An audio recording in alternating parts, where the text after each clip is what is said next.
सबसे बहुत अच्छा काम करते हैं, देश के बारे में सोचते हैं, किसी और के बारे में। उन्होंने हमारे को राष्ट्रवाद सिखा दिया, सफाई करनी सिखा दी, हमारा राम मंदिर क्या क्या नहीं किया है। मुसलमान हमेशा गलत समझते हैं, पर वो गलत उनको सोचना नहीं चाहिए। सोचना है क्योंकि मोदी जी हमारे सबके बारे में सोचते हैं। अभी मोदी जी को विलन बनाया जाता है, हिंदू मुसलमान का उन्होंने ठेका नहीं लिया है, बराबर कि नहीं? जितना वो हिंदू को मानते हैं उतना मुसलमान को मानते हैं।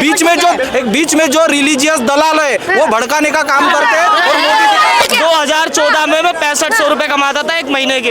आज मेरी 32,000 रुपए तनख्वाह है और मैं 9th फेल हूँ। एजुकेशन इंपॉर्टेंट नहीं है, बंदे के अंदर टैलेंट इंपॉर्टेंट। मेहनत करिए मैडम, 6 साल रगड़ा करा तभी तो जाके पहुंचा। मुंशी हूँ जी दुकान पे। अच्छा 2024 में किसके देख रहे हैं, किसकी सरकार? नरेंद्र मोदी। मोदी जी क्यों? मोदी जी है तो सब कुछ मुमकिन है। सब कुछ मुमकिन है। क्या मुमकिन हो गया अब तक जी? मैडम पहले मैं 5,000 की नौकरी करता था, अब मैं 32,000 की नौकरी करता हूँ। अच्छा एकदम से इतनी बढ़ोतरी हो गई। चलिए 2 गुने की तो मानती हूँ। 2014 में मैं 6500 रुपए कमाता था एक महीने के। अच्छा। आज मेरी 32,000 रुपए तनख्वाह है और मैं 9th फेल हूँ। अच्छा तो मतलब एजुकेशन इंपॉर्टेंट नहीं है, बंदे के अंदर टैलेंट इंपॉर्टेंट है। क्या वो रोजगार की मांग करते हैं? जो बताइएगा जी। जो पढ़ना चाहता है, जो पढ़ता है, जो लिखता है वो कामयाब होता है। जो दिल से लगन से करता है, जो यशबाजी तो बिना पढ़े अचीव कर ली ना। अचीव मेहनत करिए मैडम, 6 साल रगड़ा करा तभी तो जाके पहुंचा हूँ। हाँ, जो कहते हैं कि रोजगार नहीं है, रोजगार किसके लिए रोजगार नहीं है? कोई बंदा दिखाओ जिसके पास रोजगार नहीं है। एक बंदा लाके मेरे पास खड़ा करो। विपक्ष कह रहा है कि बेरोजगारी इतनी हो रही है। किसके? सब दे रहा है। नहीं चाहिए भाई साहब, ना चावल चाहिए ना दाल चाहिए। बेरोजगारी का ये सर बोल रहे हैं। किसको चाहिए? किस देश में मैडम देखो सबसे पहले सर 5 किलो राशन दिया वो भी बंद हो जाए मैडम, वो भी बंद हो जाए। गरीबों का क्या होगा? कौन सा गरीब है? तबके का क्या होगा? कौन गरीब है? कौन निचला तबका? कौन कहता है किसको? सब है, कोई गरीब नहीं है। हाँ, तो मांग क्यों करते हैं? काय की मांग कर रहे हैं जी कि गरीबी हो रही है, बेरोजगारी हो रही है। मोदी तो सबको बांट रहा है, खुद तो खा नहीं रहा है, इसीलिए वो सत्ते पे है। एक मिनट अंकल जी, अभी वो किसान बैठे हुए हैं पंजाब में। उन किसान से मैं, पंजाब का वो कौन है? अमरिंदर सिंह नहीं, क्या नाम है पंजाब के? आम आदमी पार्टी का केजरीवाल जी। केजरीवाल नहीं, जो पंजाब के नेता हैं उनका।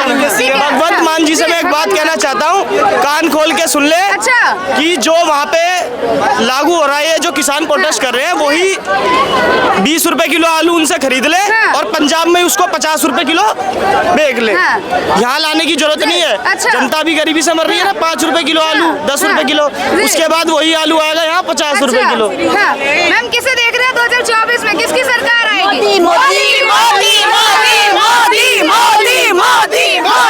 एक सवाल पूछना चाहूंगी, मोदी जी क्यों?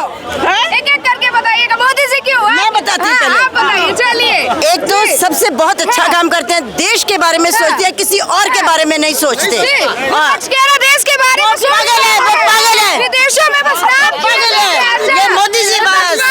मोदी क्यों चाहती है? केजरीवाल पागल है। केजरीवाल भी पागल है। अच्छा मोदी जी ने जो कर दिया कोई नहीं कर सकता। अच्छा, ऐसा क्या कर दिया? उन्होंने हमारे को राष्ट्रवाद सिखा दिया, सफाई करनी सिखा दी, हमारा राम मंदिर क्या क्या नहीं किया है, क्या क्या गिनाऊं मैं? कश्मीर 370 हटा दी, इतना बड़ा काम किया। इससे मोदी जी तो हिंदू, हम मोदी के साथ हैं।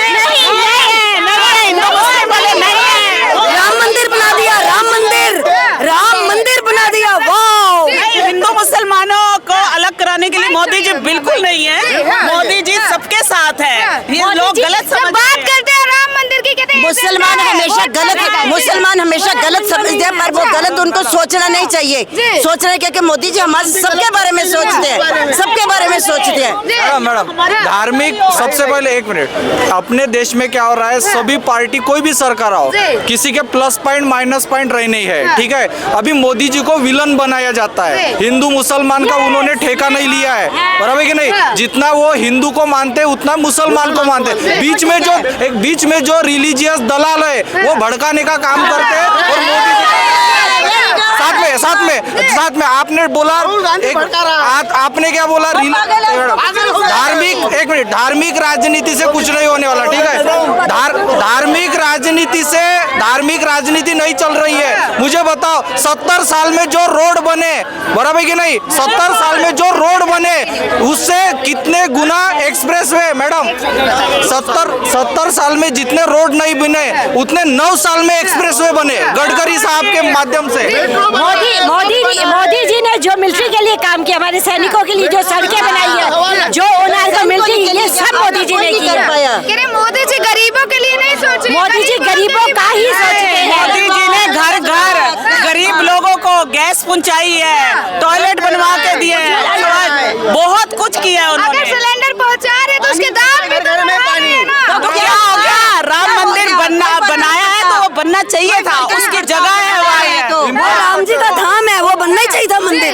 वो गैस अगर वो है तो उसका रेट अगर बढ़ा रहे हैं तो क्या हो गया, क्या हो गया? चीज भी तो मिल रही है ना, कि नहीं मिल रही? रेट बढ़ गया तो क्या होगा, चीज तो मिल रही है ना। दाम बढ़ जाए पर आप देखिए मिडिल क्लास लोगों के लिए कैसे हो पाएगा? आज हर चीज के रेट बढ़े हुए हैं। क्या मोदी जी बढ़ा रहे हैं? क्या मोदी जी रेट बढ़ा रहे हैं सबके? मोदी जी थोड़ी बढ़ा रहे हैं। सब्जी मंडी में सारे दलाल बैठे हुए हैं, एक कभी नींबू महंगा कर देते हैं, कभी लहसुन महंगा कर देते हैं, कभी अदरक महंगा, तो फिर वो बेचारे क्या क्या करेंगे? तो गलती सरकार की नहीं है, सरकार की नहीं है, सरकार की कोई गलती नहीं है।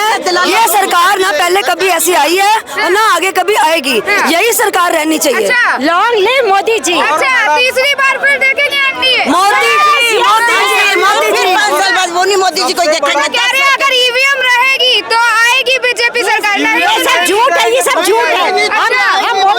हमारे राम जिंदाबाद, मोदी जी ही आएंगे। जब हम मोदी को वोट देंगे तो ईवीएम क्या कर लेगी? सबके साथ है, ये नहीं कि सनातन के साथ, सबके साथ, सबके साथ के। वो मुसलमानों के बहुत बड़े हितैषी है। जिस सिटी में मेट्रो नहीं थी, आज हमारे महाराष्ट्र की बात करूं, 3 सिटी में 9 साल में 3 सिटी में मेट्रो बन गई, कर्जा माफ हो गया, किसानों की कोई फसल खरीद नहीं रहा था, जितने 70 साल में खरीद नहीं रहा था, बराबर कि नहीं? FDSCI अभी 9 साल में पूरी किसानों की जो खरीफ रबी है वो जो पूरा खरीदता है सरकार। साथ ही में धान की, हमारे जो विदर्भ का एरिया है, धान की खेती किया जाता था, 1600 रुपए सिर्फ चावल को दाम मिलता था, आज 2200 रुपए दाम मिलता है, गवर्नमेंट खरीदता है, 500 रुपए बोनस मिलता है। और इंफ्रास्ट्रक्चर की बात करूं महाराष्ट्र में तो सबसे बड़ा इंफ्रास्ट्रक्चर बढ़ गया है, और नितिन गडकरी जी खास हमारे नागपुर के बहुत जबरदस्त काम किया, और देश में भी और बहुत बढ़िया काम हो सकता है। जी सर, क्या कह रहे थे? मोदी जी तो भाव भी दे रहा है, हाँ। और बोनस भी दे रहा है, हाँ। और कर्जा भी माफ किया महाराष्ट्र का, सबको घर दे रहा है, चावल भी दे रहा है, हाँ। और क्या देंगे? आपको सुविधा मिली क्या? सब हाँ मिली ना। जी जी सर, हमारे खेतों में जी चूहा ये मिल गया, हाँ। कुआ हाँ। मोदी ने दिया किसान को, सब किसान को दे रहा है। तो ये पंजाब के किसान नाराज क्यों है, आंदोलन पे क्यों लगे हैं? उसको जाके पूछना पड़ेगा तुमको। अच्छा। हम महाराष्ट्र के हैं, हम कहाँ जाएंगे वहाँ? कुछ नहीं, महाराष्ट्र वाले हम बहुत बड़ी किताब है, हाँ, किसानों की देश में बहुत बड़ी किताब हाँ है, जी। उसकी स्टडी करनी पड़ेगी। हाँ। इन नेताओं को फिर काम चलेगा। मेरे ख्याल से तो हमारे महाराष्ट्र पंजाब में के कल और स्टेट के आ जाएंगे। अब मोदी के 83 ये भैया करें चावल दे दिए, 83 करोड़ लोगों को गेहूं देते हैं, क्यों देते हैं? हाँ। गरीबी नहीं है देश में, नहीं है ना? हाँ। ये बताइए, नहीं है ना? नहीं है। 83 करोड़ लोग गेहूं लेते हैं 5-10 किलो लाइन में लाग के, और फिर भारत कहाँ बता रहे हैं अपन? थोड़ा सोचिए यार, मोदी दे रहे हैं हम। मोदी 83 करोड़ को दे क्यों रहे हैं? काम नहीं है हमारे पास, हमारे महाराष्ट्र में मिल रहा है। तो हम भूखे इसलिए दे रहे हैं। लेना नहीं रोजगार नहीं है, रोजगार नहीं है। मुझे बताओ, एक मिनट, रोजगार के बारे में मैं बोल रहा हूँ। आप पूरे वर्ल्ड की बात देखो, हर कंट्री में रोजगार की मात्रा कम हो चुकी है, ये आप भी मान सकते हो।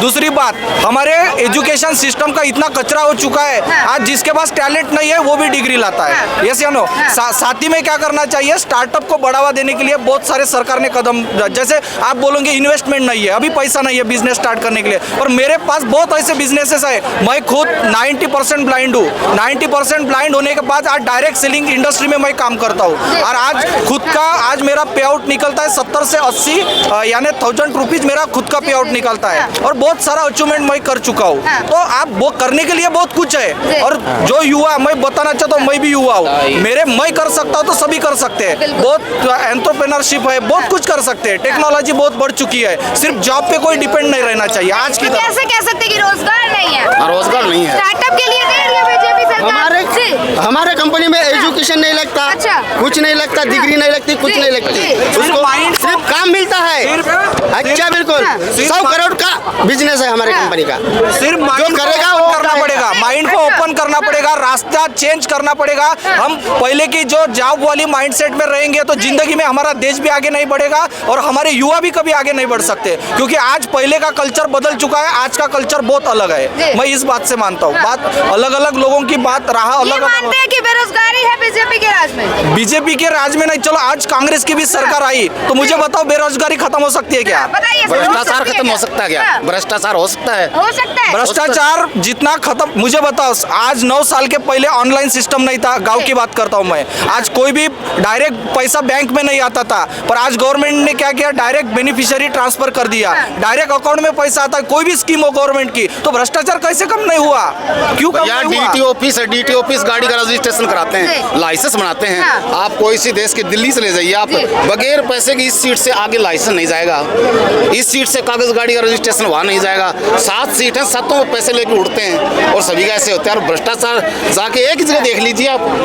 भ्रष्टाचार को कोई एक सिंगल पर्सन खत्म नहीं कर सकता। पूरा जो हमारा सरकारी ढांचा है, हमारे गवर्नमेंट के एम्प्लॉयड है, वो सभी को सोचना पड़ेगा अंदर से कि हमें भ्रष्टाचार नहीं करना है और उस पे ऊपर कोई एक पॉलिसी होनी चाहिए। जिस सरकार ने ऑनलाइन सिस्टम लाके बहुत सारा काम कर चुका है और अपन को खुद को भी सोचना चाहिए, हर एम्प्लॉयमेंट को। आज भ्रष्टाचार कोई सिंगल प्रधानमंत्री जी नहीं करते, बराबर कि नहीं? भ्रष्टाचार में हम भी कुछ सहयोग देते हैं, इसलिए भ्रष्टाचार बढ़ता है।